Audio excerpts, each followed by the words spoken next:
আসসালামু আলাইকুম বন্ধুরা, কেমন আছেন সবাই? আশা করি নিশ্চয়ই ভালো আছেন। তো ফিরে এসেছি নতুন একটি রেসিপি নিয়ে। তো এই রেসিপিটি হচ্ছে দারুণ স্বাদের একটি মজার রেসিপি, যেটা আপনারা ভাত, পরোটা, রুটি সবের সঙ্গে পরিবেশন করতে পারবেন। খুবই মজার একটি রেসিপি। তো ভিডিওটি স্কিপ না করে প্রথম থেকে শেষ পর্যন্ত দেখুন। আশা করি আপনাদের নিশ্চয়ই ভালো লাগবে। তো চলুন দেখে নিন আমি কি উপকরণ দিয়ে এই রেসিপিটি বানাবো।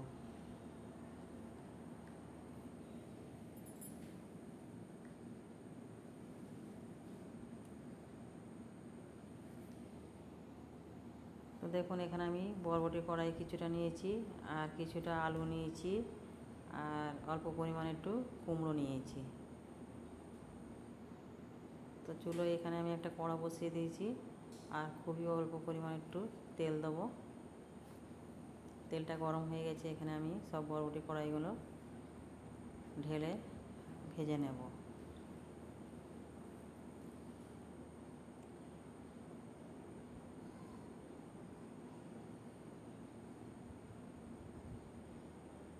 দেখুন, বরবটি কড়াইগুলো আমার ভাজা হয়ে গেছে।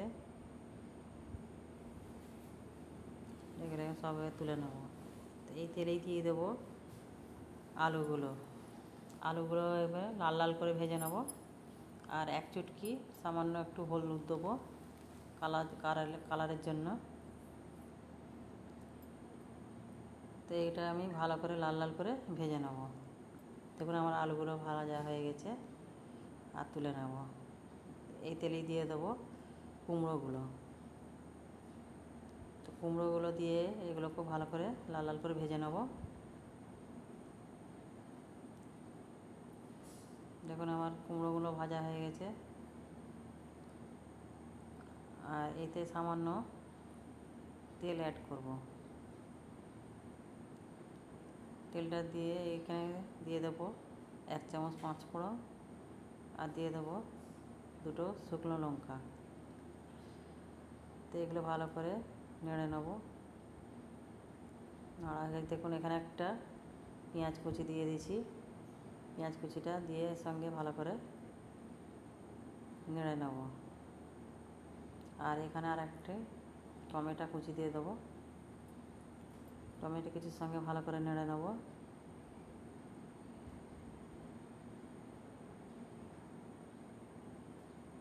আর এখানে দিয়ে দেবো 1 চামচ রসুন বাটা। তো রসুন বাটাটা দিয়ে ভালো করে পেঁয়াজ টমেটোর সঙ্গে কষে নেব, যাতে রসুনের গন্ধটা না থাকে। আর এখানে সামান্য মশলা অ্যাড করব। দেখুন, 1 চামচ দিয়ে দিচ্ছি হলুদ, 1 চামচ লঙ্কা, 1 চামচ ধনে, 1 চামচ জিরে, 1 চামচ নুন। তো ঝালটা আপনাদের স্বাদের মতো নিজেদের মতো দিয়ে দেবেন। আর এখানে মশলা যাতে পুড়ে না যায়, দিয়ে দেবো সামান্য জল।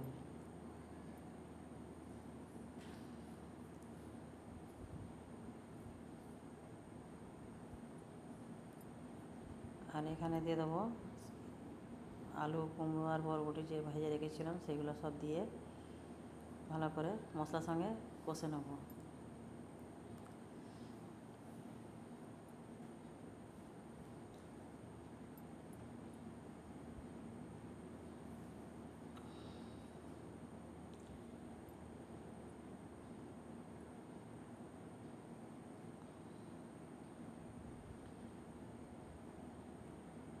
আর এখানে দিয়ে দেবো 1 চামচ চিনি।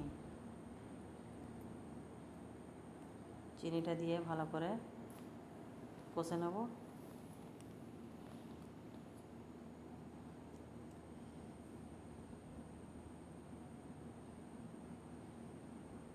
আর এখানে সামান্য অল্প পরিমাণ জল দেবো, খুব বেশি জল দেবো না, কারণ এই তরকারিটা একটু মাখো মাখোই হয়।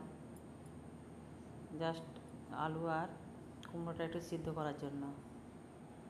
তো এগুলো সব ভালো করে নেড়ে চাপা দিয়ে 5 মিনিটের জন্য ঢেকে রাখবো, আর চুলোর ফ্লেমটা লো করে দেবো। 5 মিনিট পরে ফিরে এসেছি। দেখুন, আমার তরকারিটা হয়ে গেছে।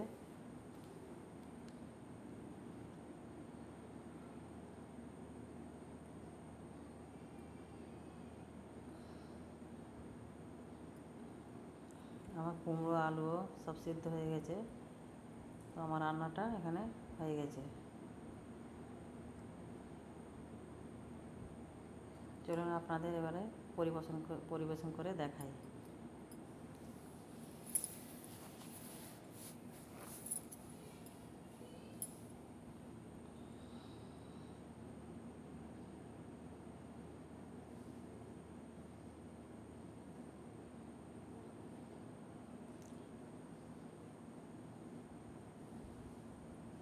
তো দেখুন এখানে আমার রান্নাটা খুব জলদি হয়ে গেল।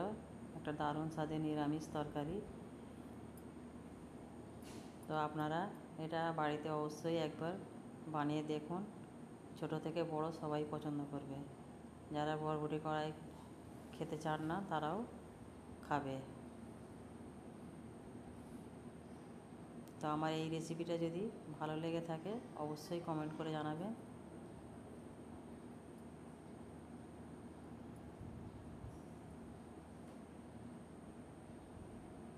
আর ভিডিওতে লাইক করে দেবেন, শেয়ার করবেন।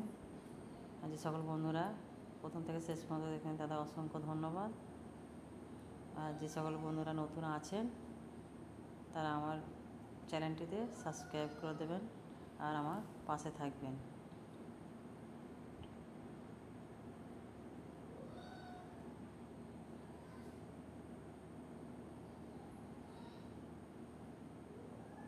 তো দেখুন বন্ধুরা আমার রান্নাটা কত সুন্দর হয়েছে দেখুন,